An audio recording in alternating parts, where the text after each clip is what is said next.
सबसे पहले बात करते हैं फैसलाबाद डॉक्टरों की जानिब से नॉन प्रैक्टिस अलाउंस की वसूली। जनरल हॉस्पिटल हसीब शहीद कॉलोनी के 10 डॉक्टरों ने 3 साल में 95,48,560 रुपए वसूल किए। डॉक्टरों के फ्रॉड के खिलाफ महकमा सेहत ने इंक्वायरी शुरू कर दी। Director district health development centre और डिस्ट्रिक्ट हेल्थ ऑफिसर 3 को इंक्वायरी ऑफिसर मुकर्रर कर दिया गया।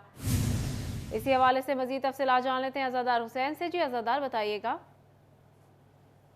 जी बिल्कुल महकमा प्राइमरी सेकेंडरी हेल्थ के मातहत जो हॉस्पिटल्स हैं वहाँ पे तैनात डॉक्टरों की जानिब से NPA अलाउंस, जिसे नॉन प्रैक्टिस अलाउंस कहा जाता है, वो वसूल किया जा रहा था। हुकूमती ख़जाने को जो था नुकसान पहुँचाया जा रहा था। इसके साथ साथ प्रैक्टिस भी जो थी वो प्राइवेट अस्पतालों में की जा रही थी। और ऐसे में ऑडिट पैरा जो है वो सामने आया, जिसमें जनरल अस्पताल हसीब शहीद कॉलोनी के 10 डॉक्टर ऐसे हैं जिन्होंने 2019 से लेकर 2022 तक हुकूमती ख़जाने को 95,47,000 से ज़ायद की रकम का जो है वो नुकसान पहुंचाया है। और ऐसे में ऑडिट पैरा लगने पर ये इंकशाफ सामने आया, जिस पर महकमा सेहत इंतज़ामिया की जानिब से जो मुतलका 10 डॉक्टर हैं उनके ख़िलाफ़ इंक्वायरी शुरू कर दी गई है। और इस सिलसिले में director district development health centre doctor Naeem और district health officer 3 doctor Adnan को जो है वो इंक्वायरी ऑफिसर मुकर्रर किया गया है। और इन्हें हदायत जारी की गई है कि जो 10 डॉक्टर अलाउंस वसूल कर रहे थे नॉन प्रैक्टिस अलाउंस की मद में, तो उनके ख़िलाफ़ जो है इंक्वायरी की जाएगी और इंक्वायरी रिपोर्ट जो है वो महकमा सेहत इंतज़ामिया को जमा करवाई जाएगी। अगर इनमें डॉक्टर्स के हवाले से बात की जाए तो कौन कौन से डॉक्टर शामिल हैं जो कि हुकूमती ख़जाने को जो था वो नुकसान पहुँचा रहे थे, तो इसमें डॉक्टर उमर हबीब का नाम शामिल है, डॉक्टर आयशा रमला शामिल हैं, हाफिज़ हैदर अली का नाम शामिल है, ज़ीशान खालिद का नाम शामिल है, मोहम्मद अजीम ताहर का नाम शामिल है, हिना बाजवा का नाम शामिल है, अब्दुल रशीद का नाम शामिल है और इसके साथ साथ डॉक्टर अमाल ज़ेब का नाम शामिल है। और इस समेत दीगर डॉक्टर जो थे नॉन प्रैक्टिस अलाउंस वसूल कर रहे थे और इनका नाम आने पर जो है महकमा सेहत इंतज़ामिया की जानिब से इंक्वायरी शुरू की गई है। अगर मज़ीद डॉक्टरों की बात की जाए तो इसमें डिस्ट्रिक्ट हेल्थ ऑफिसर 3 को इंक्वायरी ऑफिसर मुकर्रर कर दिया गया है। अज़ादार अपडेट कर रहे थे, बहुत शुक्रिया आपका। बात कर लेते हैं यूटिलिटी स्टोर्स में जारी फुकदान की, जहां के यूटिलिटी स्टोर्स पर भी आटे की फराहमी अभी भी चैलेंज बन गई। शहर के बेशतर स्टोर्स पर आटा दस्तयाब नहीं, कम आमदन वाले शहरी परेशान हैं। इसी पर बात कर लेते हैं ब्यूरो चीफ जंग मोहम्मद रमज़ान मिर्जा से। जी रमज़ान, आगाह कीजिएगा। ये बिल्कुल यूटिलिटी स्टोर कॉरपोरेशन के जो सुपर स्टोर्स हैं वहाँ पर आटा मौजूद है, घी मौजूद है, चीनी मौजूद है, दालें भी मौजूद हैं और वो बेशतर अशिया जो कि आमतौर पर किचन या अशिया खुरनोश के तौर पर इस्तेमाल होती हैं वो मौजूद हैं। लेकिन इसके बावजूद यूटिलिटी स्टोर्स के ऊपर रश ख़त्म होने को नहीं आ रहा। अली दिखाइएगा, ख़वातीन मौजूद हैं और ये पिछले कई मिनट से यहाँ पर मुंतज़िर हैं कि इन्हें जो है वो आटे की फराहमी हो सके, घी ख़रीद सकें और इसके साथ साथ जो दीगर अशिया खुरनोश हैं। इसके अलावा अंदर भी कुछ अफराद मौजूद हैं जो अंदर भी क्यू के अंदर मौजूद हैं और अपनी बारी का इंतज़ार कर रहे हैं। अच्छा बताइएगा, क्या ख़रीदने आए हैं? सर आटा लेने के लिए आए हैं। आटा यहीं से क्यों ख़रीदते हैं? मार्केट में भी तो आटा मुयस्सर है। अब आटा महंगा है, 650 रुपये का देते हैं और वो भी लाइन में लग के देते हैं। यहाँ भी लाइन में लगना पड़ता है, यहाँ सिर्फ 400-200 रुपये की बचत हो जाती है, 250 की। आटा ऐसी चीज़ है, घी ऐसी चीज़ है जो रोज़ घरों में इस्तेमाल होनी है, तो गवर्नमेंट तो रोज़ाना ही लाइन में लगना एक मसला नहीं? लाइन में लगना पड़ता है, ये हुकूमत हमें माफ़ कर दे लाइनों में ना लगना पड़े, कोई आम कर दे। आटा भी ज़्यादा है, 4-5 दिन बाद आटा आता है, उसके बाद हमें लाइन में लग के ही आटा लेना पड़ता है, घी लेना पड़ता है। और उसके अलावा ID कार्ड पहले दें। अगर वहाँ से बाहर जो इनको फ्लोर मिलों वाले ने स्टॉल अपने लगाए हुए हैं वहाँ पे जाएं तो ID कार्ड की कॉपी दें, उसके अलावा अंगूठे पे निशान लगाएं, एक आटे का गट्टू देते हैं। जिस घर में बिलफर्ज अगर 10 से 15 अफराद हैं वो 10 किलो आटे का गट्टू वो क्या करेगा, और वो एक गट्टू के अलावा दूसरा गट्टू आटे का नहीं देते। गरीब आवाम तो परेशान है, क्या करें आप बताएं। बिल्कुल, ये आम लोग हैं, इनका कहना है कि शनाख्ती कार्ड है, लाइन लगाई जाती है और इस तरह की ज़रूरियात हैं। ऐसे ही सूरत हाल है जैसे कोई ऐसी नापैद चीज़ जो है वो बेची जा रही है जो कि आम तौर पर मार्केट में मुयस्सर नहीं है। इनका कहना है कि रोज़ लाइनों में लगते हैं इस आटे के लिए। रमज़ान, तफसीलात से आगाह करने के लिए।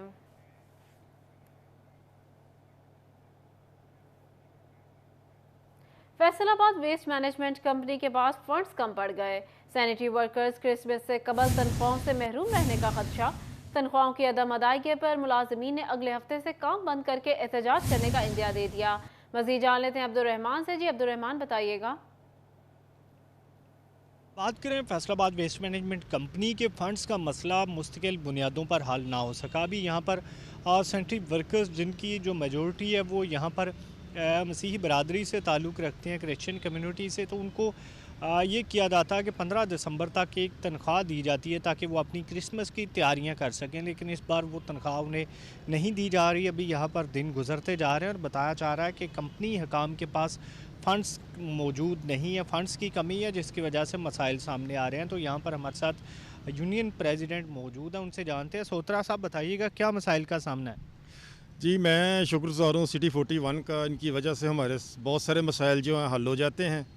तो इस दफ़ा भी 25 दिसंबर को मसीही बरादरी का सबसे बड़ा त्यौहार है, क्रिसमस आ रहा है।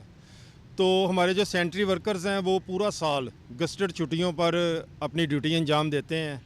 इसके मुतबादल जो है हमें अदारा की तरफ से जो है एक बेसिक सैलरी, जिसको 13वीं सैलरी कहते हैं, वो हमें अदा की जाती है।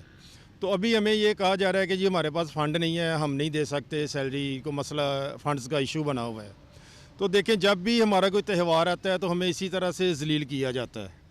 तो मेरी जो है हम कल मीटिंग कर रहे हैं, कल इतवार है, हम यूनियन की हंगामी मीटिंग। तनख्वाहों की अदम अदायगी पर मुलाजमीन का अगले हफ्ते से एहतजाज का इंदिया। अब्दुर्रहमान अपडेट कर रहे थे, बहुत शुक्रिया आपका।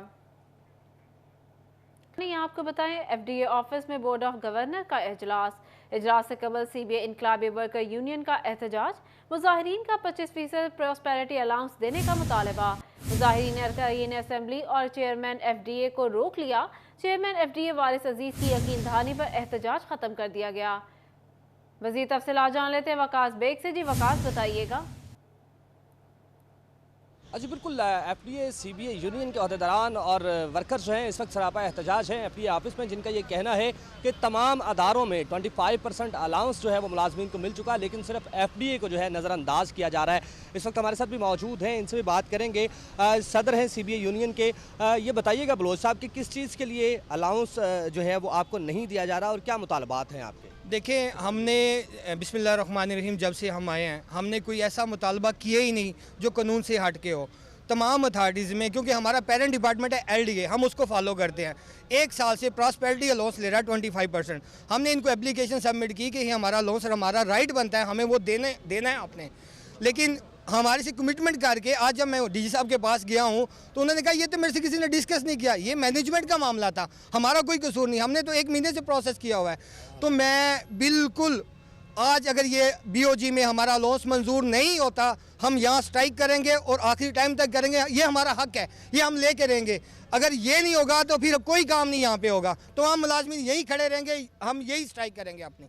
अच्छा बिल्कुल, BOG की मीटिंग भी आज है FDA की। यही कहा जा रहा है कि BOG की मीटिंग के अंदर ना सिर्फ एजेंडे को रखा जाए बल्कि इस 25% अलाउंस को जो है अप्रूव भी करवाया जाए। दीगर अहदेदारान भी मौजूद हैं, आप ये बताइएगा क्या कहेंगे इस हवाले से, क्यों जो है वो अभी तक सिर्फ FDA के मुलाजमीन को प्रॉस्पेरिटी अलाउंस जो है वो नहीं दिया जा रहा? बिस्मिल्लाहिर्रहमानिर्रहीम। मैं सबसे पहले 41 वालों का बेहद मशकूर हूँ कि जब कभी भी हमें ज़रूरत पड़ी है इनकलाबी वर्कर यूनियन को तो आप लोगों ने हमारा साथ दिया है। इस वक्त मसला जो हमारा बना हुआ है ना जी, वो ये है कि अब चेयरमैन साहब आ गए। 1 मिनट ज़रा सर। अच्छा बिल्कुल, इस वक्त चेयरमैन जो हैं वो भी इसी तमाम तर सूरत हाल के दौरान पहुंचे हैं, जहां ये कहा जा रहा है कि 25% प्रॉस्पेरिटी अलाउंस जो है वो दिया जाए। कोशिश करेंगे चेयरमैन साहब से भी बात करें। चेयरमैन साहब भी यहां पर इस वक्त पहुंच चुके हैं, BOG की मीटिंग भी है।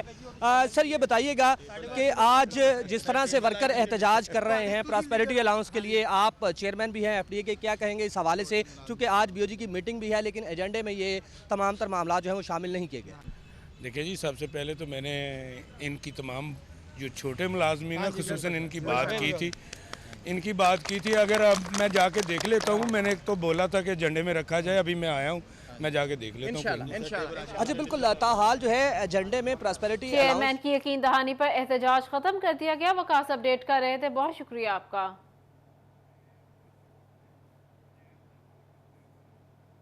हॉस्पिटल टोबा में इंतहाई निगहदाश्त यूनिट कायम कर दिया गया।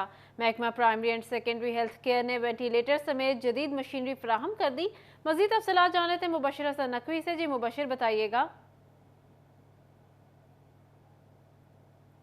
अच्छा, बिल्कुल। टोबा टेक्सिंग के सबसे बड़े सरकारी DHQ अस्पताल में इंतहाई निगहदाश्त का यूनिट कायम कर दिया गया है, जहाँ पर जदीद मशीनरी महकमा primary and secondary health care ने फ्राहम की है। यहाँ पर जो मरीज़ हैं उनको बेहतर इलाज मुआवजे की सहूलियात मैसर आ सकेंगी। इसी हवाले से MS डॉक्टर शबाब आलम से बात भी करते हैं और जानते हैं। असल आप बताइएगा कि यूनिट जो है ये अपने इस्टेब्लिश कर दिया है, किस किस्म की मशीनरी यहाँ पर लाई गई है और मरीज़ों को फ़ायदा क्या होगा?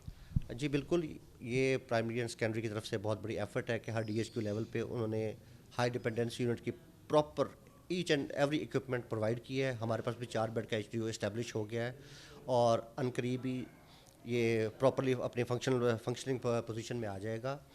जितने भी पेशेंट्स अब जो हम इंटेंसिव केयर के जो हमें फैसलाबाद भेजने पड़ते थे वेंटिलेटर्स के लिए, तो अब वो फैसिलिटी उनके डोर स्टेप पे उनको DHQ में ही अवेलेबल होगी। हमने डॉक्टर्स का रोस्टर भी प्रॉपरली बना दिया है, तो अनकरीब ये प्रॉपरली फंक्शनल भी इंशाल्लाह स्टार्ट हो जाएगी। सर, इस यूनिट में मशीनरी कौन कौन सी जो है प्रोवाइड की गई है? जी, इसके अंदर वेंटिलेटर्स भी बिल्कुल नए हमें मिले हैं, एक्सरे मशीन भी मिली है और कार्डिक, यानी कि ये समझ लें कि HDU का ईच एंड एवरी इक्विपमेंट सारे का सारा सामान उन्होंने हमें दिया, क्योंकि इसमें कोई कमी नहीं है। बिल्कुल।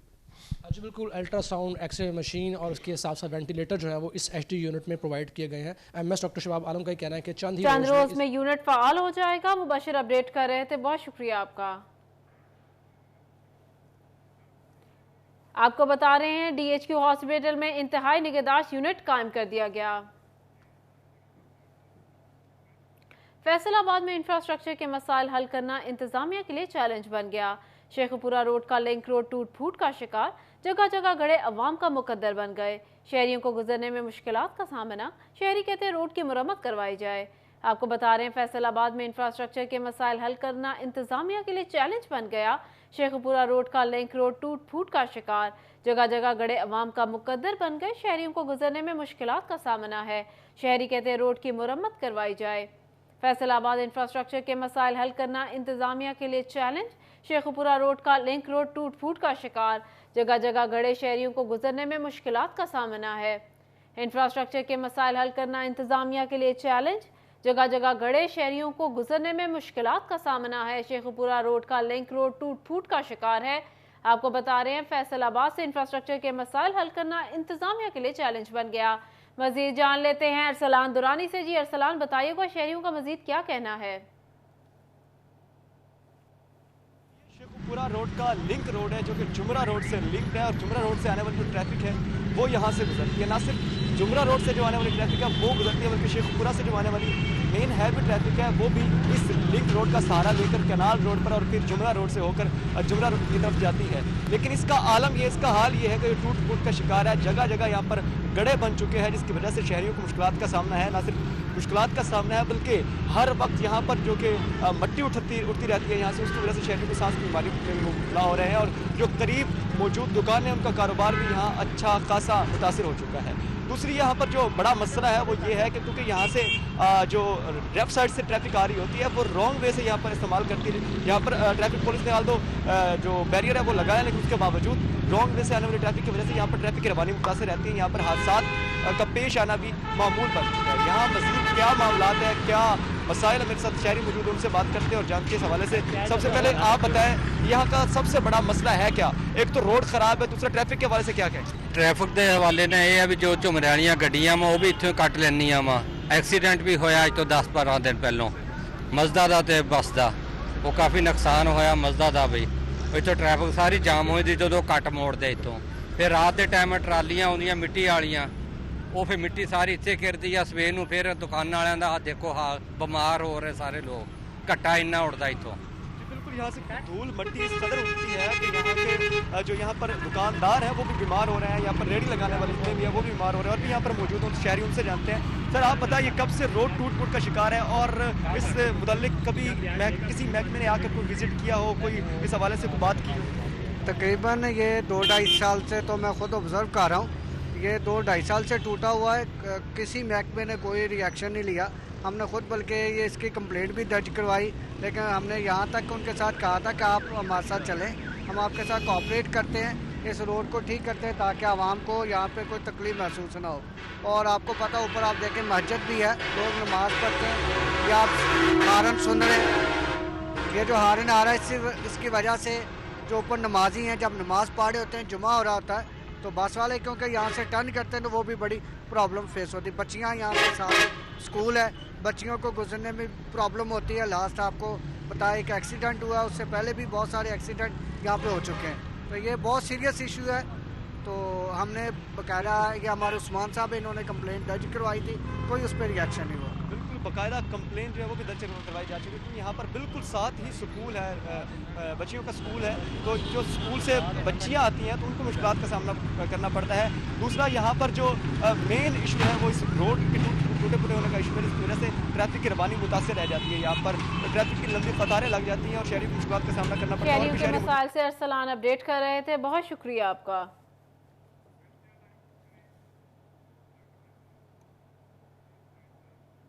दूसरी जानब चिन्योट शहर में टैक्सी स्टैंड के लिए जगह मुख्तस ना हो सकी। टैक्सी ड्राइवर्स कूड़ा करकट के ढेरों के पास बैठने पर मजबूर हो गए। कहते हैं ना कस्टमर आता है ना बैठने की कोई सहूलत है। इसी हवाले से मजीद जान लेते हैं वकार घुम्मन से। जी वकार, बताइएगा मजीद क्या मसाइल हैं? जी चिन्योट में जो अपना रोज़गार कमाते हैं टैक्सी ड्राइवर, उनके लिए कोई प्रॉपर टैक्सी स्टैंड का कोई इंतज़ाम मौजूद नहीं है। ये एक साबका मवेशी मंडी है सरगोदा रोड पर। यहाँ पर ये लोग टैक्सी अपनी गाड़ियाँ खड़ी करते हैं और सारा दिन यहाँ पर इंतज़ार करते हैं कस्टमर्स का, लेकिन यहाँ पर कूड़ा करकट के ढेर लगे हुए हैं। किसी किस्म का कोई बैठने का मुनासिब इंतज़ाम नहीं है।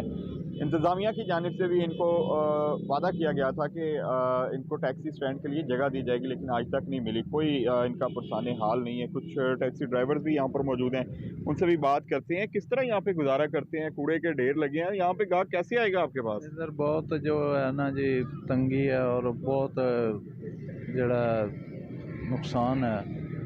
तो बहुत कई दफ़ा क्या है भाई इधर से सफाई के लिए कहते हैं कर देते हैं पर के आते ही नहीं। सफाई का कोई इंतज़ाम नहीं है। कुछ और भी चाचू कोई सफाई कोई इंतज़ाम होना चाहिए तो ड्राइवरों के बहन लिए भी।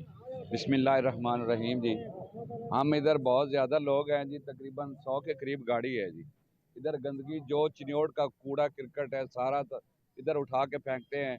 ना कोई तो वो कमेटी वाले सुनते हैं जी, वो भी इधर सारे हमारे साथ ही फेंक देते हैं। इधर कोई सफाई का इंतज़ाम नहीं है। हमारे ड्राइवर जो हैं वो बीमार हो रहे हैं, कोई इंतज़ाम नहीं है, कोई हमारी चीखो पुकार नहीं सुन रहा। बराए मेहरबानी हम इल्तमास करते हैं कि हम हमारी कोई मदद की जाए। कोई गड्डी लैन आ जाता इत्थे? जी आ जाते हैं। की देख के कहते ने फिर? बस वही कहते भी बड़ी सोहनी जगह ते बैठे हो तुसी ते सोहने ही होने, बस इस तरह ही काम चल रहा है। बहुत शुक्रिया वकार तफसीलात के लिए।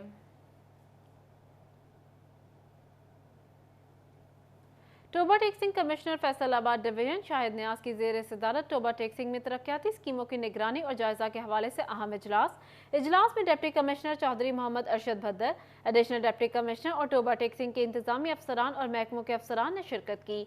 मजीद इजलास का अहवाल जानते हैं उसामा यासीन से। जी उसामा, बताइएगा।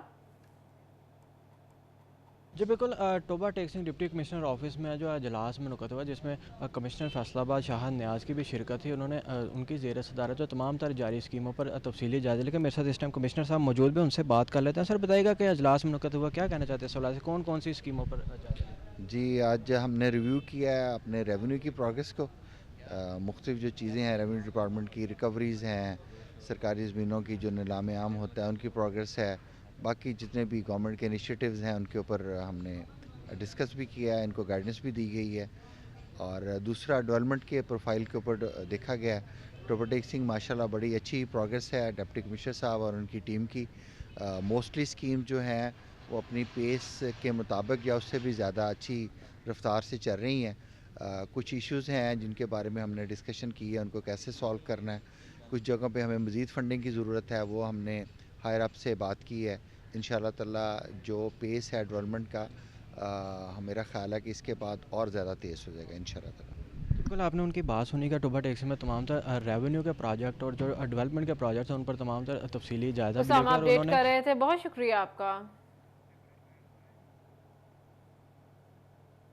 यहाँ आपको बताएं government workers welfare higher secondary school Faisalabad में कल्चरल डे का इनेकाद किया गया। मजीद इस हवाले से जान लेते हैं जहांगीर अशरफ से। जी जहांगीर, बताइएगा। Workers welfare girls higher secondary school में आज कलर डे का एहतमाम किया गया है। बच्चों के लिए मुख्तलिफ एक्टिविटीज़ अरेंज की गई हैं ताकि वो पढ़ाई से उनको छुट्टी मिले और वो एंजॉय कर सकें। आज तो उनसे बात करेंगे कि आज का कलर डे उनका कैसा जा रहा है, क्या कहती हैं। आज कलर डे में भरपूर रौनक नजर आ रही है, तमाम बच्चे मुख्तलिफ एक्टिविटीज में पार्टिसिपेट कर रहे हैं, झूले लगे हुए हैं। कैसा गुजरा है आपका कलर डे? बहुत अच्छा गुजरा है हमारा कलर डे।